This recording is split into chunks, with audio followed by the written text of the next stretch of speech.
ओम नमः सिद्धेभ्य नमो जीर्णाणम। सभी को सादर शुद्धात्म वंदन। आज कार्तिक कृष्ण दशमी का यह शुभ दिन है और प्रतिदिन प्रसारित होने वाले सोनगढ़ संदेश में से आज का यह संदेश श्री इष्टोपदेश जी की गाथा नंबर 30 के आधार से लिया गया है। आचार्य पूज्यपाद स्वामी जी द्वारा रचित यह लघु ग्रंथ में 51 श्लोक हैं। उसके 30 नंबर के श्लोक के आधार से यह बताया गया है कि किस प्रकार मोह से पुद्गलों को ग्रहण करके बार बार छोड़ा जाता है। तो चलिए पहले हम इसकी हरिगीतिका पढ़ते हैं और उसका अर्थ समझते हैं।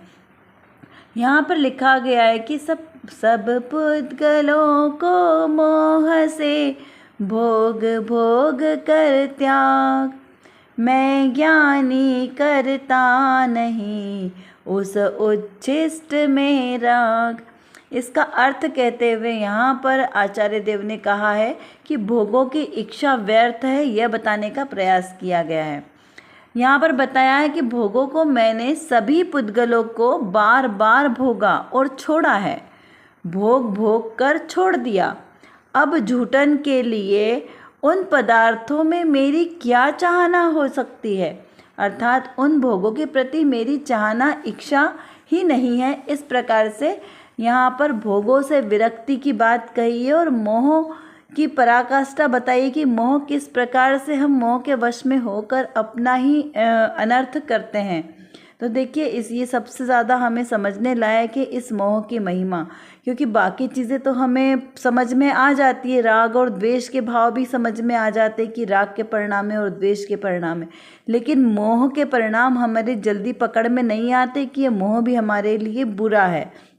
देखिए राग और द्वेष और मोह, इन तीनों शब्दों को पहले तो आप इनका अर्थ समझें कि इन तीनों में क्या डिफरेंस है। अगर हम इसे स्थूल रूप से देखें तो ये राग और मोह करीब करीब एक जैसे नज़र आते हैं, लेकिन दोनों में बहुत डिफरेंस है। देखिए जो राग होता है वो किससे होता है, हमारे आत्मा और शरीर, ये जो दो चीज़ें ना हमारी एक क्षेत्रगह रहने वाली, इन दो से भिन्न जितनी भी वस्तुएं हैं उनके प्रति हमें राग होता है, ठीक है ना। या फिर इस शरीर से संबंधित, जैसे बोलें कि शरीर और शरीर से संबंधी अपने पुत्र बेटा, इन सब से क्या होता है, ममता है, ममत्व यानी मोह होता है। तो राग और मोह दोनों में डिफरेंस समझ में आया। दोनों में आसक्ति के परिणाम है, लेकिन तीव्रता में डिफरेंस है। हमें अपने शरीर से जितना मोह है उतना हमें दूसरों से नहीं है, हमारे मित्रों से नहीं है। जब अगर ज़रूरत पड़ी तो हम अपने शरीर की अपनी पहले रक्षा करेंगे, दूसरे की बाद में। क्यों? क्योंकि हमें इसके प्रति मोह ये अनादिकाल से चला आ रहा है, ये वाली मान्यता हमारी अनादिकाल से चली आ रही है। तो ये जिस बोलते हैं ना गाढ़ा पक्का, उसको हमने मोह, यहाँ पर आचार्य देव ने उसे मोह कहा है। और जो पर पदार्थों से तो कुछ ऐसे इष्ट अनिष्ट के प्रति जो प्रीति वाला भाव होता है ना एक, उसको राग की उपमा दी है, मतलब मंदतम, जिसमें बहुत ज़्यादा आसक्ति का परिणाम नहीं है उसे राग कहा, और जिसमें गाढ़ी प्रगाढ़ आसक्ति है उसे मोह कहा है। और द्वेष तो हमें सहज ही समझ में आता है कि जो इससे विपरीत है, किसी के प्रति अरति का भाव करना, किसी से द्वेष का भाव, मतलब किसी का बुरा चाहना, कोई हमें अच्छा नहीं लगे, अनिष्ट लगे, उसे द्वेष कहा है। तो इस प्रकार से मोह, राग और द्वेष, ये तीनों शब्दों का अर्थ समझना। अब यहाँ कहा है कि मोह से मैंने सब पुद्गलों को बार बार भोगा और छोड़ा। देखिए इसमें इस छोटे से सेंटेंस में कितनी सूक्ष्मता वाली बात आई है, इसे बहुत ध्यान से समझना है कि मैंने मोह के कारण क्या किया। मोह के कारण ये मोह रूपी, देखिए संसार में जो लौकिक मदिरा होती है ना, तो ये इसका नशा तो फिर भी 1 या 2 दिन में उतर जाएगा, कितनी भी स्ट्रांग वाली होगी, लेकिन उसका नशा तो फिर भी उतर जाएगा। लेकिन ये मोह रूपी मदिरा है ना, ये अनादिकाल से इसका असर नहीं जाता है। मोहनी कर्म, जो 8 कर्म बताए उसमें एक मोहनी नाम का कर्म है। तो इस मोहनी नाम कर्म की स्थिति 70 कोड़ा कोड़ी सागर तक बनी रहती है। तो यहाँ पर यह समझना है कि ये जो मोह कर्म है ये कितना बलवान है, इसकी और इससे संबंधित, देखिए जब हमने कारमाण वर्गणा है और तेजस वर्गणा, ये इस प्रकार से जो कारमाण वर्गणा कर्मों को ग्रहण करती है, ठीक है ना। 5 शरीर होते हैं, उसमें से तेजस और कारमाण, ये 2 शरीर तो हर जीव के साथ लगे होते हैं, ठीक है ना। तो यहाँ पर हमें यह समझना है कि ये जो 8 कर्म हैं उसमें से द्रव्य कर्म, भाव कर्म और 9 कर्म, ठीक है ना। इसकी चर्चा भी हमने पूर्व में कई बार कक्षा में हमारी की है कि ये जो 8 कर्म हैं इनके ही निमित्त से ये संसार में जीव भ्रमण करता है। तो ये जो मोहनी कर्म है ये संसार में सबसे ज़्यादा जीव को दुखी और परेशान हैरान करने वाला ये मोहनी कर्म है। जब ये मोहनी कर्म चला जाए तो बहुत ही जल्दी जीव को मोक्ष दशा प्रकट हो जाती है। तो उस प्रकार यहाँ पर इसलिए कहा कि इस मोहनी कर्म के कारण हमने पुद्गल वर्गणाओं को ग्रहण किया ना। ये कारमाण वर्गणा क्या है, ये भी पुद्गल की वर्गणा है ना। जो हमने ज्ञानावर्णी, दर्शनावर्णी, मोहनी आदि जो 8 कर्म है, इन रूप जो परमाणुओं को ग्रहण करता है एक एक आत्मा, क्योंकि आत्मा से ही विकार परिणाम के, आत्मा के ही विकार परिणाम के कारण ये कारमाण वर्गणाएं अपने आत्मा से चिपकती है और वो बंध को प्राप्त होती है, जिसे आश्रव और बंध कहते हैं। तो ये जो कारमाण वर्गणाएं किसके निमित्त से आती है, ये मोह कर्म के निमित्त से सबसे ज़्यादा थी। बाकी कर्म तो थोड़े से ढीले ढीले हैं, लेकिन मोहनी कर्म सबसे ज़्यादा बलवान है। तो इस मोहनी कर्म के कारण ये कारमाण वर्गणाएं जीव के साथ चिपक जाती है और उससे रिलेटेड कितने सारे शुभ और अशुभ परिणामों का भोग कौन करता है, ये आत्मा ही भोगता है। इसलिए कहा कि ऐसे बार बार ऐसे अनेक परिणामों को यह जीव भोगता है और छोड़ देता है, क्योंकि आश्रव होता है तो आश्रव के साथ बंध और निर्जरा भी स्वतः हो जाती है। तो वो ये वाला प्रक्रिया कैसी है, जीव की अनादिकाल से सतत निरंतर चलती रहती है। आश्रव आएंगे, निर्जरा होगी, आश्रव आएंगे, कर्म बंधेंगे, संवर उत्पन्न होगा, निर्जरा होगी। लेकिन ये इतनी स्लो प्रोसेस है कि इससे जीव का कल्याण नहीं हो सकता, जीव को मोक्ष की प्राप्ति नहीं हो सकती। यदि जीव को मोक्ष की प्राप्ति करना है तो उसे उग्र और तीव्र पुरुषार्थ करना पड़ेगा और उसको जल्दी जल्दी कर्मों को बोलते ना ख़त्म करना पड़ेगा। कि कर्म तो आ रहे हैं तो वह आश्रव तो आते जाएंगे, लेकिन उसको अपने आश्रवों के आने की स्पीड को कम करनी रहेगी और संवर की स्पीड बढ़ानी पड़ेगी। तब जाके वो जल्दी जल्दी सारे कर्म खत्म होंगे और जीव कर्मों से रहित हो जाएगा। इस प्रकार यहाँ पर इसको समझना चाहिए। और इस प्रकार अनादिकाल से पुद्गल द्रव्यों को बार बार इस जीव ने भोग कर और छोड़ दिया। अब क्या कहा कि अब झूठन के लिए उन पदार्थों में मेरी क्या पहचान चाहना हो सकती है। यानी झूठन जो हमने यूज़ करके उपयोग करके उसे छोड़ दिया, उसे क्या कहते हैं, झूठन कहते हैं ना। यानी उगाल, जो हमने खाया, भोजन खाया और उसको हमने वोमिट कर दिया तो वो क्या कहलाया, वो झूठन हुआ ना, उगाल कहलाया। तो ऐसे ही ये 5 इंद्रिय के विषय हैं जिनको हमने बार बार भोगा है और उनको फिर छोड़ दिया। तो ऐसे 5 इंद्रिय के जो भोग है उन्हें झूठन की प्रकार की तरह कहा है। तो इनमें मेरी क्या चाहना हो सकती है, ऐसे 5 इंद्रियों के विषयों को मुझे क्यों बार बार उनकी चाहत करके अपना ये मनुष्य जन्म को व्यर्थ गंवाना है। इस प्रकार की ये प्रेरणा देता हुआ आज का यह संदेश है। चलिए, इतना आपको समझ में आ गया होगा। अब आज की रत्न कणिका हम देखते हैं कि इसमें कौन से विशेष बात आई है। यहाँ पर लिखा है कि तस्वीर खींची जाती है, जहाँ जैसे चेहरे के भाव होते हैं तदनुसार स्व में भी कागज पर चित्रित हो जाते हैं। कोई चित्रण करने को नहीं जाता। उसी प्रकार कर्म के उदय रूप चित्रकारी सामने आए तब समझना कि मैंने जैसे भाव किए थे वैसा ही यह चित्रण हुआ है। अब दर्शन रूप, ज्ञान रूप, चारित्र रूप परिणमन कर तो संवर निर्जरा होगी। इस प्रकार से बहनश्री बहन के ये 76 नंबर के बोल के आधार से आज का यह संदेश है। बहुत मार्मिक है। यदि जिन लोगों का स्वाध्याय अच्छा है उन्हें देखकर तो ये बहुत जल्दी समझ में आ रहा होगा, लेकिन उसके बाद भी इस इतने सरल और सिंपल से संदेश में कितनी रहस्यमय बात छुपी है जो हमें इतनी बार पढ़ने के बाद भी समझ नहीं आ रही है।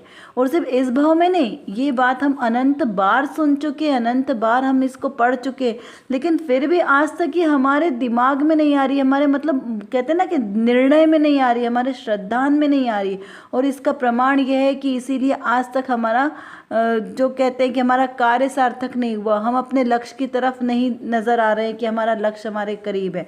क्यों? क्योंकि हमें यह तत्व निर्णय नहीं हुआ। यहाँ पर क्या बात कही कि तस्वीर खींची जाती है जहाँ जैसे चेहरे के भाव होते हैं। जैसे आपके जैसे कोई आइडियल हमें कोई चित्रकार है, वो चित्रकारी करता है तो क्या करता है, सामने एक किसी व्यक्ति का फेस रखता है और उसके अनुसार अपनी चित्रकारी करता है, या फिर वो अपने दिमाग में कोई ऐसी इमेजिनेशन बनाता है और उसके अनुसार वो चित्र बनाता है। तो हूबहू चित्र बनाता है, जैसे उसने इमेजिन की होगी वैसा चित्र बनाएगा, या कोई प्राकृतिक दृश्य या कोई मनुष्य हो जिसको वो सामने बैठाकर वैसा का वैसा चित्र बनाएगा।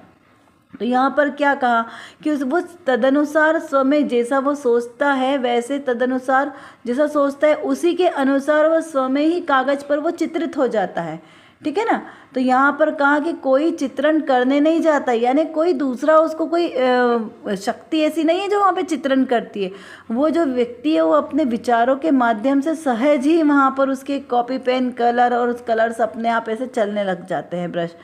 यहाँ पर कहा कि उसी प्रकार जो कर्म के उदय रूप चित्रकारी है, यानी जो कर्म का उदय है ना, ये इसमें आज आपने 8 प्रकार के कर्म पहले भी कक्षा में पढ़े हैं, या तो आप दोबारा से वीडियो सुनना, उसमें आपको 8 कर्मों की चर्चा मिलेगी, या फिर अपने पास कोई सी बुक्स जहाँ पर हमारी बाल बोध वगैरह की, उसमें भी बहुत सुंदर वर्णन आपको मिल जाएगा छोटी छोटी बुक में, जो आपको सरलता से ग्रहण हो जाएगा।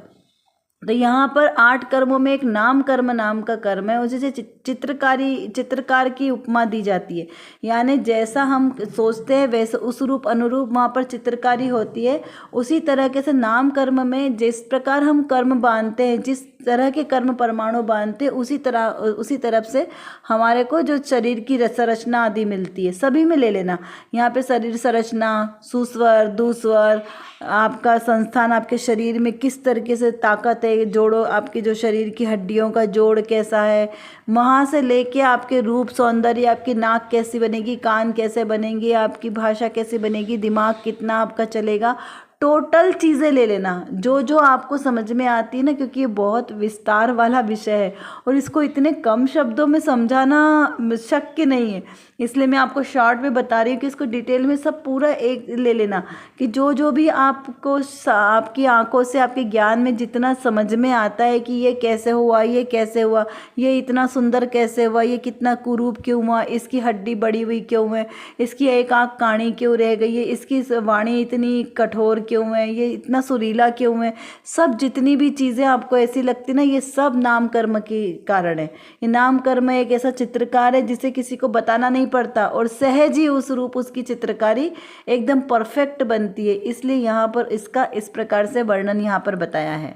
तो यहाँ पर कहा कि जिस प्रकार चित्रकार अपने दिमाग में चित्रण करता है, इमेजिन करता है, उसी अनुसार उसका चित्र बनता है, उसी के उदय रूप। तो उसी प्रकार वैसे ही ज्ञान रूप, दर्शन रूप और चारित्र रूप परिणमन कर जो संवर निर्जरा होती है, उस रूप यह सारा जीव का शरीर संरचना आदि मिलती है। यानी कैसा कि संवर निर्जरा, यानी कैसी कि जो जैसे जिस कर्म का उदय है और उस रूप उसका उदय हट जाएगा, तो उसके जो कर्म है, कर्म का भाव होते हुए जो गुण प्रकट होंगे ना, जो 8 कर्म है कि 8 कर्मों का अभाव होंगे तो 8 प्रकार के गुण भी तो प्रकट होंगे। एक जैसे सूरज की रोशनी चली गई तो क्या हुआ, अंधकार का प्रकोप आ जाता है, और अंधकार जाता है तो सूरज का प्रकाश आ जाता है। तो इस प्रकार 2 चीज़ें एक साथ नहीं रह सकती। ऐसे ही मिथ्यात्व का जब अंधकार दूर होगा तो सम्यक्त उदित होगा। तो इसी प्रकार जो ये हमारे कर्म है, नाम कर्म के बंधे हुए, ये कर्म जो अपना अपना एक स्वरूप बनाते ना, इनका उदय आएगा, फिर उदय आके वो कर्म खिर जाते हैं। तो जैसे ही वो कर्म खिरते हैं तो उनके जो परिणाम स्वरूप है वो क्या होते हैं, संवर निर्जरा प्रकट होते हैं। तो जब हम अपनी आत्मा के आश्रय से जब हम अपना पुरुषार्थ करते हैं ना, जो जीव अपनी आत्म स्वरूप में स्थिरता रहने वाला, तो उससे ये सारे कर्मों का नाश हो जाता है और गुण प्रकट हो जाते हैं। तो इस प्रकार से यहाँ पर इसको समझना है कि जो जीव जैसा भाव करता है उस रूप उसके चित्रण सहज ही स्वतः हो जाता है। तो ये मेरे को लगता है आपको अभी तक इतना तो समझ में आ गया होगा। आप इसको बार बार समझने का प्रयास करें, क्योंकि ये सरल भाषा होती है। जैसे मैंने अभी आपको बताया ना कि भाषा सरल होने के बाद भी इसमें बहुत सूक्ष्म है और गहराई बहुत है। तो चलिए इतना आप अभी समझे और जो ऊपर आपको प्रश्न दिए गए उनका आप बारंबार प्रयास करें उसको समझने का, और किस प्रकार से आपको इसको अपने जीवन में अप्लाई करना है ये सबसे ज़्यादा महत्वपूर्ण है। क्योंकि पढ़ना समझना ये तो ठीक है, ये तो होना ही चाहिए, लेकिन इसको हमें जीवन में कैसे अप्लाई करना है ये कला हमें आना ज़रूरी है। आशा करती हूँ आपको आज का यह संदेश अच्छी तरीके से समझ में आ गया होगा। आज हमारी कक्षा का समय यहीं पर पूर्ण होता है, इसीलिए हम यहाँ पर अब विराम लेते हैं। और इसी प्रकार आप अपना चिंतन धारा को बार बार बढ़ाते रहें, तत्व निर्णय पर जोर दें और अपने ही इस मनुष्य भाव को सार्थक करें।